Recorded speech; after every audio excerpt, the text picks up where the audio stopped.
स्वागत है आपका विज्ञान दृश्य के ऑनलाइन प्लेटफॉर्म के ऊपर। दोस्तों, सीएसआर नेट के एग्जाम में बहुत सारे बच्चे रिपीट करते हैं। अगर मैं कहूँ फ्रेशर के कंपैरिजन में रिपीटर बच्चा बहुत ज्यादा होता है।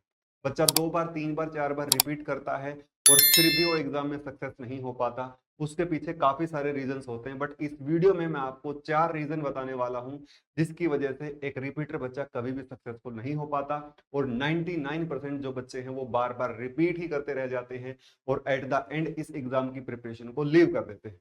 आपकी गलतियों के साथ साथ मैं आपको उनका सॉल्यूशन भी प्रोवाइड करने की कोशिश करूंगा, बट सबसे पहले यह जानना जरूरी है कि रिपीटर आप हैं या नहीं है। रिपीटर मैं उस बच्चे को बोल रहा हूं जिसने 6 महीने, 1 साल, 1.5 साल, 2 साल या फिर उससे ज्यादा सीरियस प्रिपरेशन की और उसका एग्जाम क्रैक नहीं हो पा रहा है। ऐसे बच्चों को रिपीटर की कैटेगरी में नहीं रखा जाएगा। जिन्होंने जस्ट एग्जाम दे दिया, प्रिपरेशन नहीं करी है, वो रिपीटर की कैटेगरी में नहीं आते, वो फ्रेशर्स की कैटेगरी में आते हैं। तो आइए शुरुआत करते हैं। सबसे पहली गलती, repeat the same pattern. Maximum student उसी नोटबुक को दोबारा पढ़ते रहेंगे, वही प्रीवियस ईयर क्वेश्चन लगाते रहेंगे, एग्जाम से 2 महीना पहले पढ़ना स्टार्ट करेंगे, फिर सोचेंगे उनका एग्जाम निकल जाएगा। दोस्तों, एग्जाम का पैटर्न बदल चुका है। अब अगर आपको डीप अंडरस्टैंडिंग नहीं है तो आप पेपर में क्वेश्चन नहीं कर पाओगे, क्योंकि पेपर में स्टेटमेंट की फॉर्म में क्वेश्चन पूछ रहा है।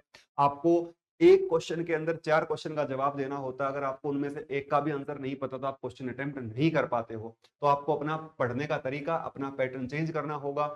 अगर आपको लगता है कि आपके नोट्स में कोई ना कोई कमी है तो एक अच्छा प्लेटफॉर्म आप ज्वाइन कर सकते हो। आप हमारा भी प्लेटफॉर्म ज्वाइन कर सकते हो। अगर आपको कोई और अच्छा लगता है तो आप उसको भी ज्वाइन कर सकते हो, बट आपको थोड़ा सा चेंज करना पड़ेगा। आपको यह देखना पड़ेगा कि आपके पास जो नोट्स हैं वो सफिशिएंट हैं या फिर नहीं है। अगर आपको लगता है कि आपके नोट्स सफिशिएंट नहीं है तो आपको उनको चेंज करना होगा और दोबारा से आपको पढ़ना होगा। दूसरी मिस्टेक के बारे में बात करूं तो आप एक्चुअल में खुद की मिस्टेक ही नहीं जानते, खुद की गलतियां ही नहीं जानते, आप कहां पर प्रिपरेशन करने के दौरान कर रहे हो।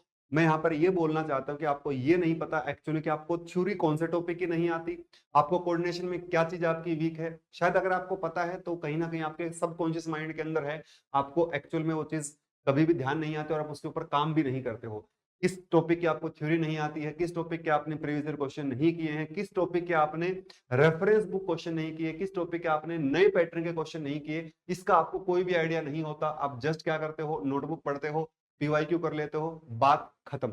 इस तरीके से बात नहीं बनेगी। आपको प्रॉपर एक एक्सेल शीट बनानी होगी, वहां पर आपको टॉपिक्स के नाम लिखने होंगे, वहां पर आपको मेंशन करना होगा कि आपको डाउट किस टॉपिक में है, आपने उसके पीवाईक्यू किए हैं या नहीं किए हैं, आपने उसके रेफरेंस बुक के क्वेश्चन नहीं किए हैं या फिर किए हैं। तो इस सब का आपको चेकलिस्ट बनाना होगा। अगर आप इस तरीके से फॉलो करेंगे तो आपको खुद की गलतियों का पता लग जाएगा, कहां पर आपकी थ्योरी वीक है। जहां पर थ्योरी वीक है उस टॉपिक की थ्योरी को स्ट्रॉन्ग करिए, जहां पर आपका क्वेश्चन प्रैक्टिस वीक है उसकी क्वेश्चन प्रैक्टिस के ऊपर आपको ज्यादा फोकस करना होगा। दोस्तों, अगर आप भी रिपीटर हैं, नए पैटर्न की क्वेश्चन प्रैक्टिस करना चाहते हैं, एग्जाम के लेवल को टच करना चाहते हैं, तो आप हमारा स्पेशल रिपीटर बैच ज्वाइन कर सकते हैं, जो लाइव प्लस रिकॉर्डेड दोनों ही फॉर्मेट में रहने वाला है।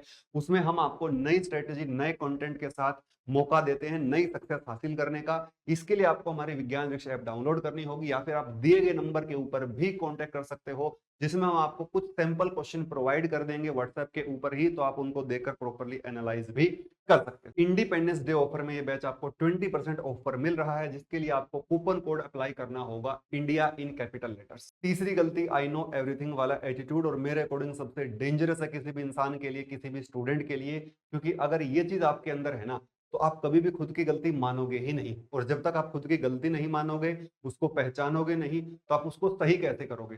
तो पहली चीज तो आपको ये छोड़नी होगी कि मैं सब कुछ जानता हूं, अपुन ही भगवान है, ऐसा आपको नहीं मानना है। गलतियां सबसे होती हैं, और अगर आपको सब कुछ पहले से पता होता और आप सब कुछ जान रहे होते तो आपका एग्जाम पहली बार में ही निकल जाता।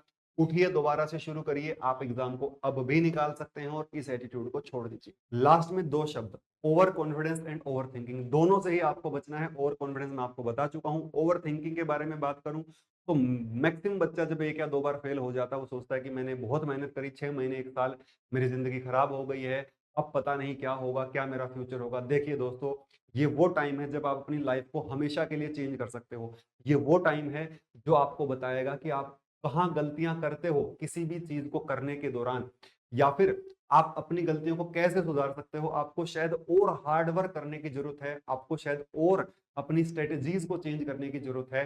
तो आप इस टाइम को पॉजिटिव वे में भी लेकर जा सकते हो और नेगेटिव वे में भी लेकर जा सकते हो। सब कुछ आपके ऊपर डिपेंड करता है। अगर आपने इस टाइम में खुद को संभाल लिया, तो लाइफ में कितनी भी बड़ी प्रॉब्लम आ जाएगी, जब चीजें आपके अकॉर्डिंग नहीं चल रही होंगी तो भी आप निराश नहीं होगे और आपको लाइफ में सक्सेसफुल होने से कोई नहीं रोक सकता। अगर आपको वीडियो अच्छी लगी हो तो वीडियो को लाइक करना, शेयर करना, चैनल को सब्सक्राइब करना ना भूलें। Thank you so much.